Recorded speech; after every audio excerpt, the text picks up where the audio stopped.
Hi students, this is Suganti ma'am. I am going to continue the lesson exploring continents North America and South America. In this video, we are going to learn about agriculture of South America. The first point is more than half of the people of South America live by farming. Subsistence farming is practiced in this continent.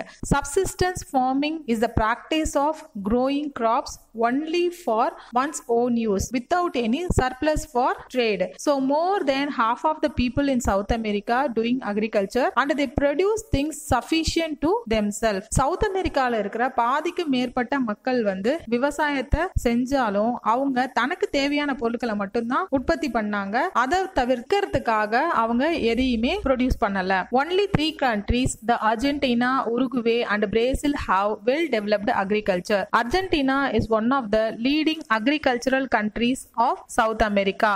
So only 3 countries in South America leading in agricultural. So the name of the 3 countries are Argentina, Uruguay and Brazil. So Argentinaல இருக்கிற 3 countries தான் விவசாய ரொம்ப முன்னணியில இருந்தாங்க. அது எந்தெந்த countriesனு பார்த்தீங்கன்னா Argentina, Uruguay and Brazil. இல்ல Argentina பார்த்தீங்கன்னா மத்த 2 countries-ஐ விடவும் அதிக அளவுல agriculture செஞ்சிட்டு இருந்தாங்க. The third point is the agricultural activities are mainly concentrated in the wet pampas. The geoclimatic condition of pampas are ideal for agriculture. The pampas are fertile South American lowlands that cover more than 12 lakh square kilometers. It is a region of endless open plains with a fertile soil. The climate of this pampas is suitable for agriculture. South Americaல இருக்கிற pampas அப்படிங்கிற ஒரு grassland தான் பாத்தீங்கன்னா அதிக அளவுல agriculture நடக்கிற இடமா இருக்குது. இந்த இடம் பாத்தீங்கன்னா சுமார் 12 லேக் ஸ்கொயர் கிலோமீட்டர் அளவுல இருக்குது.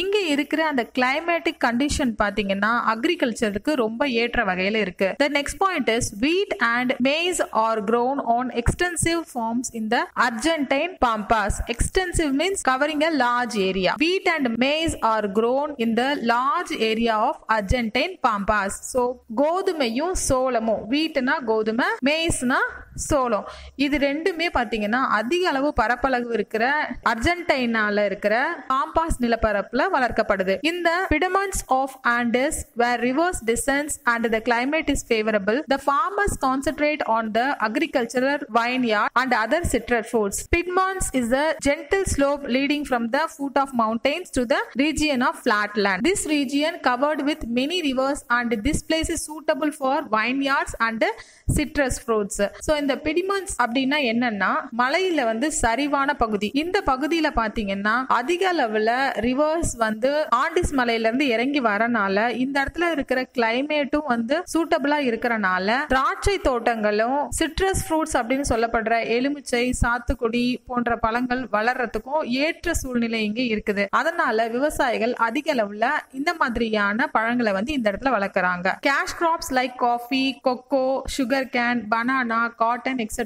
are also grown in this continent. So cash crop means a crop produced for its commercial value rather than for use by the grower. பணம் சம்பாதிக்கிறதுக்காக, விற்று பணம் சம்பாதிக்கிறதுக்காக பயிரிடப்படுகின்ற பொருட்களை தான் கேஷ் கிராப்ஸ் அப்படின்னு சொல்லுவாங்க. Coffee, cocoa, sugarcane, banana, cotton இதெல்லாம் வந்து cash கிராப்க்கு சில எக்ஸாம்பிள். இது எல்லாமே இந்த கான்டினென்ட்ல அதிக அளவுல விளைவிக்கப்படுது. Now we are going to learn about the variety of agricultural product from South America. The first one is wheat. The major wheat producer are Argentina, Brazil, Paraguay, Uruguay and the Chile. In South American continent, the main countries which are producing wheat are Argentina, Brazil, Paraguay, Uruguay and Chile. The wheat is grown extensively on the pampas of Argentina. I already explained about pampas. So in the region of Argentina, the wheat is grown extensively. Extensively means it is grown in large area.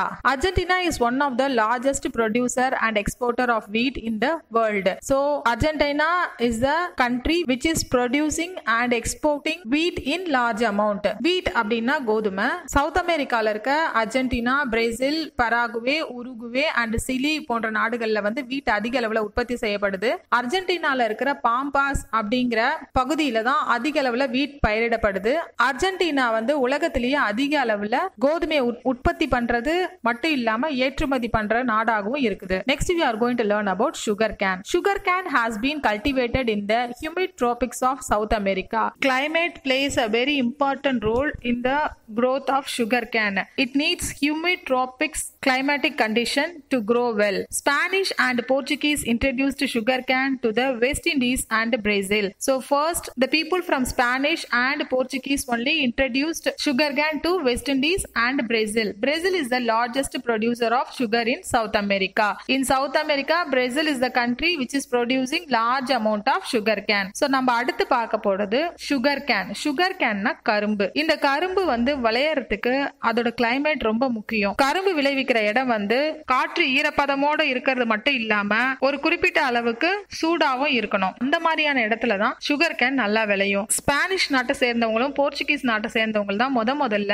West இண்டீஸ்க்கும் பிரேசிலுக்கும் கரும்பு அப்படின்ற ஒரு விஷயத்தை introduce பண்ணாங்க. ஆனா அதுக்கப்புறம் Brazil வந்து அதிக அளவுல கரும்பை உற்பத்தி பண்ண ஆரம்பிச்சிட்டாங்க. Next we are going to learn about maize. Maize is also known as corn. Maize is grown in the warmer part of the Pampas and coastal region of Brazil and in some parts of Amazon basin. It requires warm climate and frequent showers in summer. Argentina is one of the largest producer and exporter of maize in the world. So we all know about maize. Maize is also known as corn. It needs a warmer condition to grow. Pampas and coastal region of Brazil is a suitable places to grow corn and some part of the Amazon basin also suitable for to grow corns. Argentina is the largest producer and exporter of maize.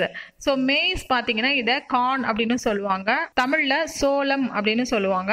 இந்த maize பாத்தீங்கன்னா ஒரு மிதமான சூடு இருக்க பகுதியில தான் நல்லா வளரக்கூடியது. அதனால பாம்பாஸ் மற்றும் பிரேசிலோட கடற்கரை ஓரம் அது மட்டும் இல்லாம அமேசான் பேசின்ல அதிக அளவுல வளருது. இந்த சோளம் வளர்றதுக்கு வார்ம் கிளைமேட்டோட சேர்த்து குறிப்பிட்ட அளவு மழையும் தேவைப்படுது. அர்ஜென்டினா தான் உலகத்திலேயே அதிக அளவு மைஸை உற்பத்தி பண்ணி ஏற்றுமதி பண்ணக்கூடிய கண்ட்ரியா இருக்குது. Next we are going to learn about coffee and cocoa. Coffee and cocoa are the most important crops of South America. These crops need a warm temperature with frequent heavy rainfall and well-drained soil. So coffee and cocoa both are used by the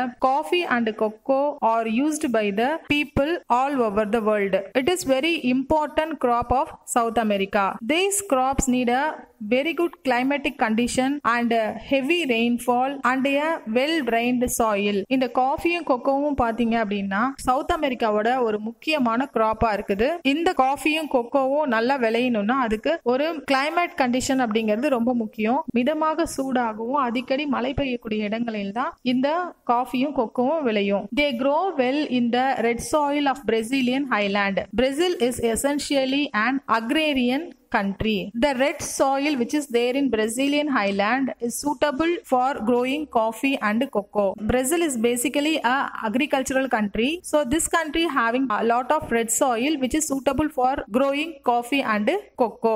Brazilian highlandல இருக்கிற red soilல இந்த காஃபியும் கொக்கோவும் நல்ல அதிக அளவுல விளையும். பேசிக்கலாவே ஒரு agrarian country அப்படின்னா விவசாய நாடு. அதனால அதிக அளவுல இங்க விவசாய பொருட்களும் உற்பத்தி பண்றாங்க. Brazil stands first in the production of coffee and third in cocoa in the world. Brazil agricultural country-ஆ இருக்கறனால காஃபி ப்ரொடியூஸ் பண்றதுல ஃபர்ஸ்ட் இடத்துல இருக்குது and cocoa ப்ரொடியூஸ் பண்றதுல தேர்ட் இடத்துல இருக்கு. Minas Gerais and Sao Paulo are the important coffee growing areas in Brazil. It is also known as the coffee pot of the world. So Minas Gerais, Sao Paulo are the important coffee growing areas in Brazil. So Brazil is known as the coffee pot of the world. The next point is Colombia and Venezuela also grow large quantities of coffee. Cocoa is also grown in Ecuador and Colombia. So Colombia and Venezuela grows large quantity of coffee. Ecuador and Colombia grows cocoa. Colombia and Venezuela பாத்தீங்கன்னா அதிக அளவுல coffee பயிரிடப்படுது. Ecuador and Colombia பாத்தீங்கன்னா அதிக அளவுல coffee பயிரிடப்படுது. Next we are going to learn about cotton. Cotton is another important cash crop of South America. Warm climate with frequent rainfall provides suitable condition for growing cotton. So I already told you cash crop is a crop produced for its commercial value rather than for use by the grower. So these cottons are growing by the grower and they sell it. So it is one of the main cash crop of South America. This cash crop need a warm a suitable climate to grow well. So இந்த cotton பாத்தீங்கன்னா south அமெரிக்காவோட ஒரு முக்கியமான cash கிராப்பா இருக்குது. இந்த south அமெரிக்கால இது வளரக்கூடிய இடத்துல நிலவர மிதமான வெப்பநிலையும் அடிக்கடி மழையும் பெய்யறனால இந்த காட்டன் அந்த நல்லபடியா வளருது. Cotton is the second most important crop in Brazil. Sao Paulo state produces half of the country's total cotton. So in Brazil, cotton is the second most important crop. I already told you, in Brazil, coffee is the first important crop and this cotton is the second important crop. And Sao Paulo state produces half of the country's total cotton. Brazilல முதல் இடத்துல coffee அதிக அளவில் தயாரிக்கப்படுது, இரண்டாவது இடத்துல இந்த cotton அதிக அளவில் தயாரிக்கப்படுது. Sao Paulo அப்படிங்கிற ஸ்டேட்ல பாத்தீங்கன்னா டோட்டலா அந்த கண்ட்ரில ப்ரொடியூஸ் ஆகிற காட்டன்ல பாதி அளவு இந்த Sao Pauloலயே உற்பத்தி பண்ணப்படுது. Ecuador, Venezuela and Peru are the other important cotton growing countries in South America. So these are the main countries which are growing cotton. And the next point is barley, rye and oats. These are grown extensively in the Pampas. So I already explained about the area of Pampas. These are grown extensively in Pampas. இந்த barley, rye and oats பாத்தீங்கன்னா அதிக அளவுல Pampas ஏரியால வளர்க்கப்படுது. Barley is the member of the grass family and is a major cereal grain grown in temperate climates. இந்த barley பாத்தீங்கன்னா இது ஒரு புல் வகையை சேர்ந்தது. இது பாத்தீங்கன்னா ஒரு மிதமான கிளைமேட் இருக்க இடத்துல தான் இந்த barley வளரும். Oats are grown in Argentina, Uruguay, Chile, Andean region, highlands of Bolivia, Ecuador and Peru. And in most countries, oats are more important as fodder for livestock in the field. So oats பார்த்தீங்கன்னா நம்மலாம் வந்து wait லாஸ்க்காக oats use பண்ணுறோம். ஆனால் most of the foreign கண்ட்ரீஸில் பார்த்தீங்கன்னா இந்த oats வந்து கால்நடைகளுக்கு தீவிரமாக தான் கொடுக்குறாங்க. ஓகே, ஸோ தேங்க்யூ ஃபார் வாட்சிங் this video. Thank you so much.